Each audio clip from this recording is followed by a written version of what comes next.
Hey guys, welcome back to Four Towers Films, joined by 218. What's up, guys?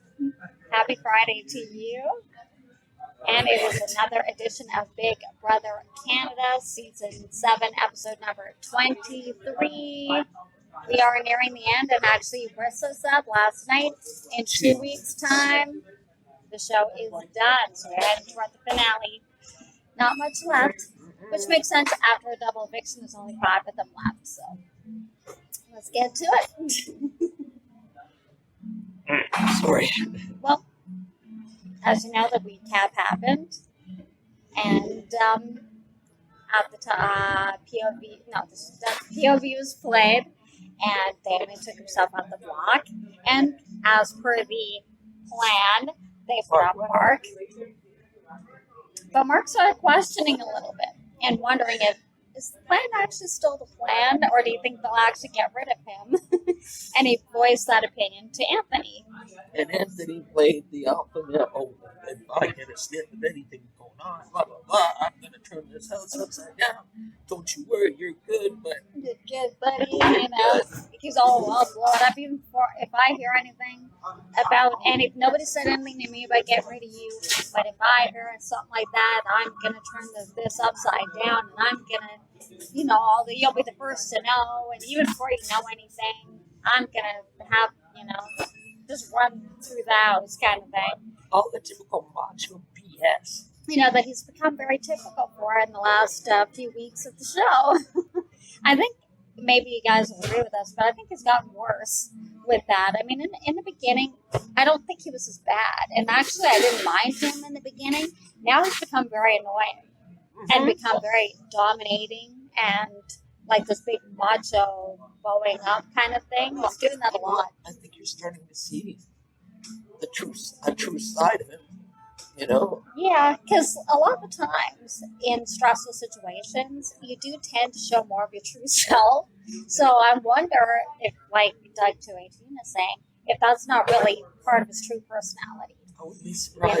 I wouldn't be surprised either, because most people don't just kind of suddenly become like that. Cute to psycho. Right.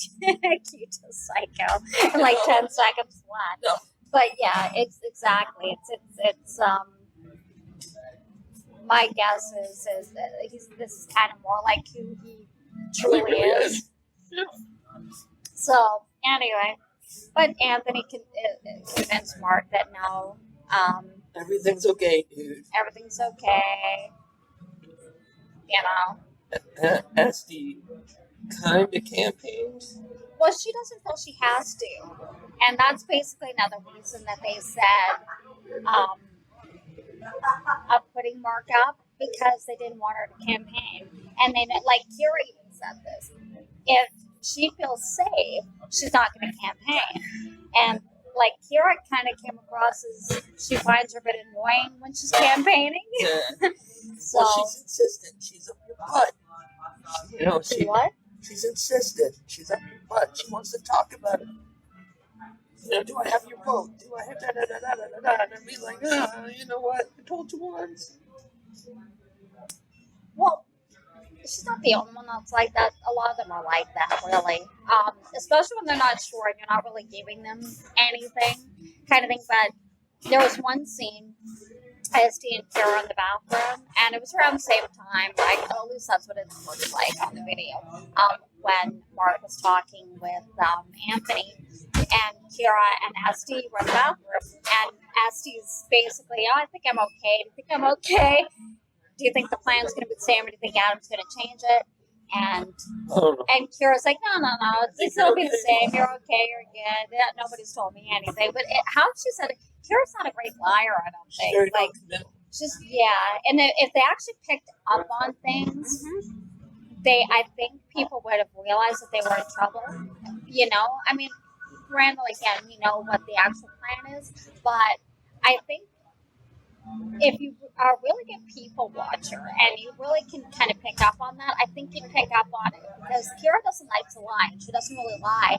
So she's very, like, she doesn't look at you And she'll be like, yeah, yeah, I think it's okay. Yeah, nobody's told me I got to go to the bathroom.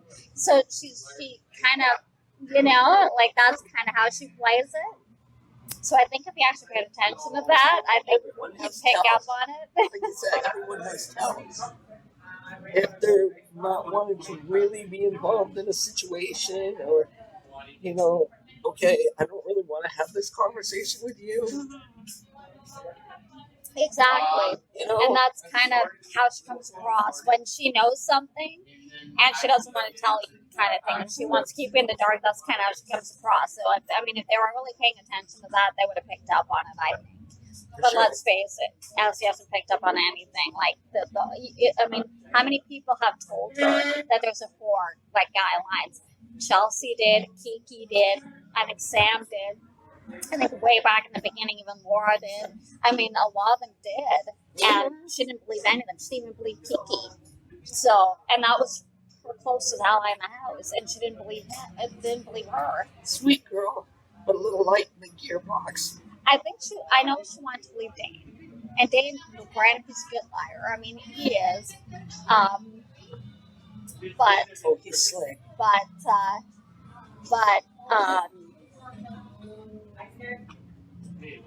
When your own ally, like the closest ally, is telling you stuff, you might want to listen to it or look around a little bit. But anyway, what are you going to do? So,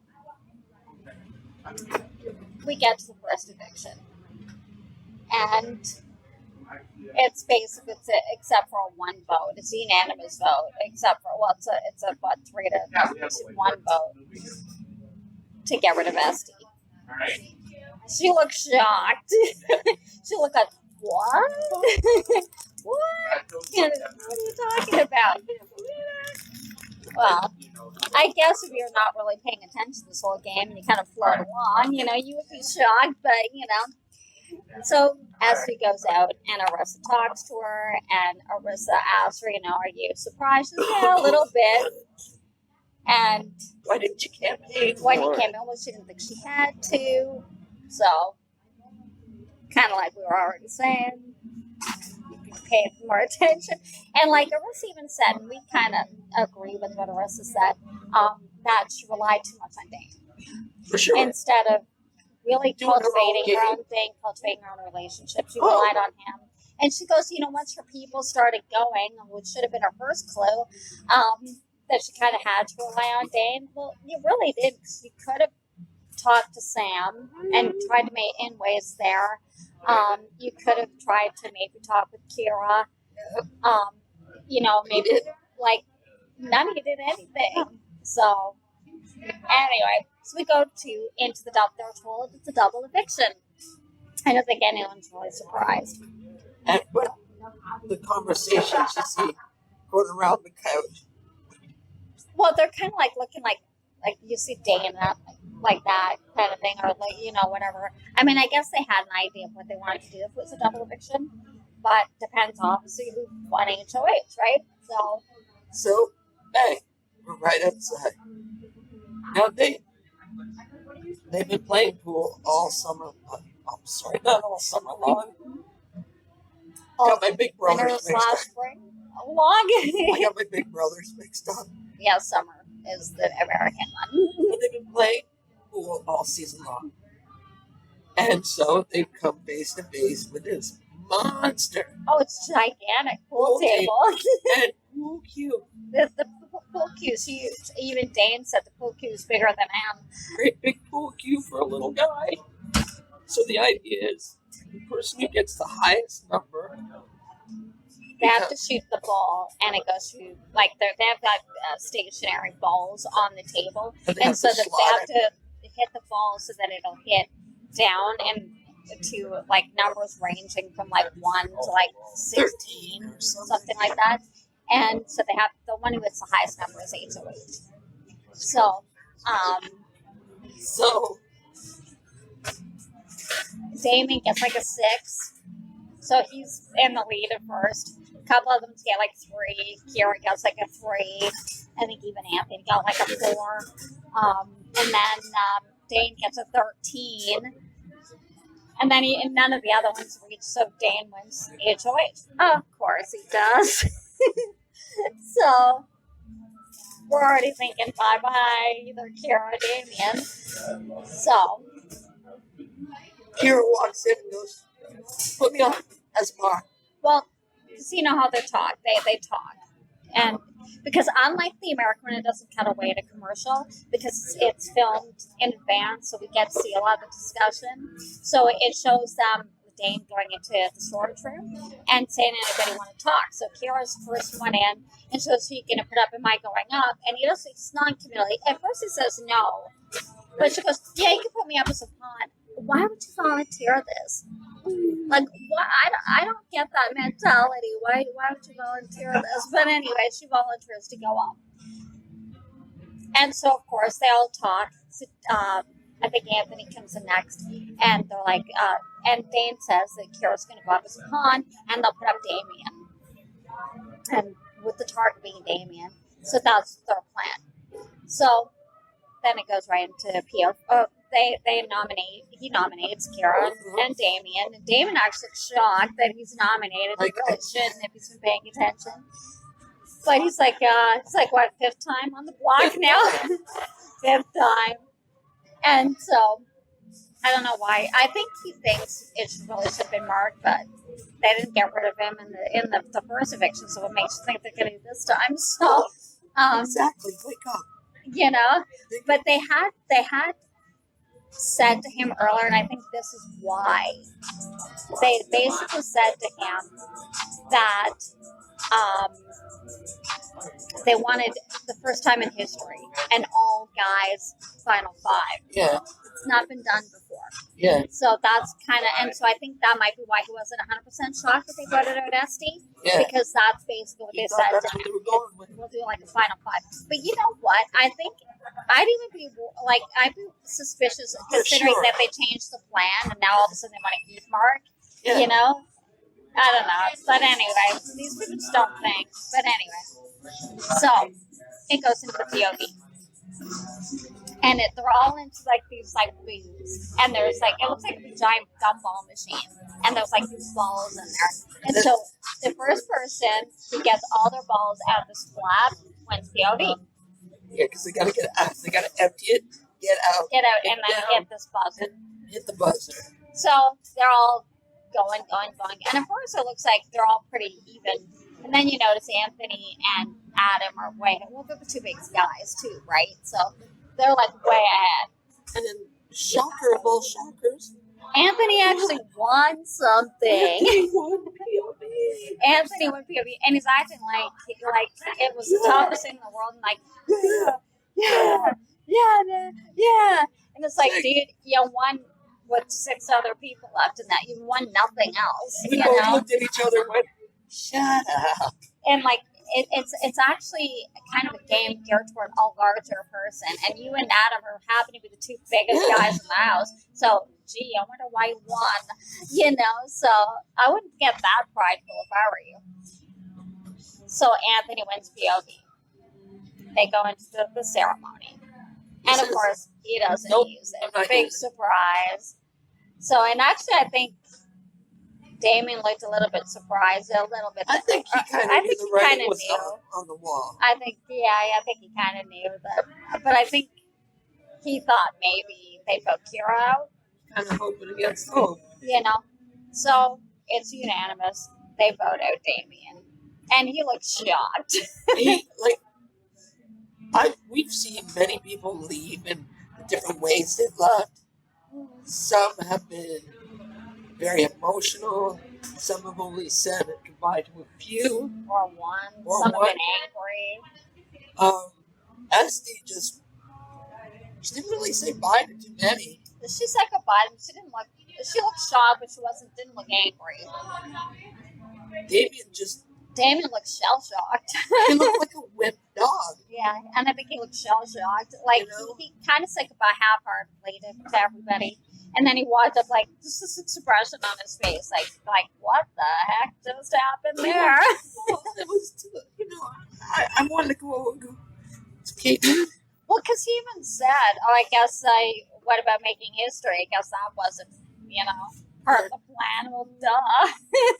You haven't been paying attention. See, this is a game where you have to pay attention Oh, to you do. details. You do. You have to You pay do. attention Yeah. to people groupings. Right. Yeah, It- you do. it- Yeah. People are grouped up every day, the same group every day. Especially these four. I mean, Yeah. it's not new. I mean, we've seen them. They've seen them. It's not just us. They've seen them grouped up, talking. They look up. It seems like they change what they're talking about. Although they've been very adept. Like, you know, sometimes people catch you, they kind of scramble about what they're saying. They haven't had that problem. They've been actually pretty good at being These able guys- to kind of make it look like that's what they're talking about. I will give it to them. They have Yeah. been slick in They've that been spot. very good that way. But the thing is, when you're always in the same four people, you say you don't get along with one, yet he's part of the four Why is he all the sitting- time. Yeah, why is he sitting there with Why you? is he sitting there strategizing with them? I mean, like, think about that, you know? So if you guys ever get to play Big Brother, think about stuff like that. People watch. Like, trust your instincts. Because even, like, Asti said after she'd been evicted, she said she had an instinct that something was wrong, but she just didn't trust it. Your instincts aren't going to lie to you about that, you know? And I mean, your game could be on the line if you don't trust your instincts and act on that, you know? If your gut tells you it's wrong, It probably it is. probably is.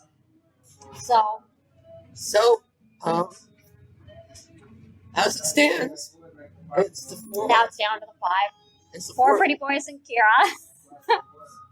So, really going to hinge on who wins. HOH, at this point, Kira has to win it. Or else she's the next out the door. Oh yeah. Or else, you know, I mean, really, and the pretty boys will get what they want, and it'll be a final four with them. So, unless somebody finally grows a pair, basically, and kicks one of them out. They haven't yet, so I know they will. They've talked about it, Yeah. but none of them have taken the shot, so. And they've had the chances, so. Oh, yeah. Now they have no chance, so. It's either you got it, you do it, Yeah. or you're done. Well, the thing is, depending on who wins HOH, one of the pretty boys has to go up anyway, even if Kira does. One of them has to go up. So, and they know that. Now, depending on, again, who wins POV, Yeah. you know, if Kira does, then two pretty boys go up kind of thing. And then, you know, you pick between them, basically, or it could end up being a split depending on what happens with that. But, I mean, a lot's going to obviously hang on who's going to win HOH the next time. So, we already know. Some of you might know already, but we're not telling you. That's for Sunday's episode. So, thanks for watching, guys. Give it a thumbs up if you liked it. Don't forget to subscribe and hit the notification button up here somewhere over our Right heads. there. It's up here somewhere. So you know when you upload every time Big Brother Canada is on. And don't forget, do have other reality shows as well. Just want to check them out. And we'll see our friends on We will see you on Sunday. Sunday. Take care, guys. Have a great weekend. Bye. Bye.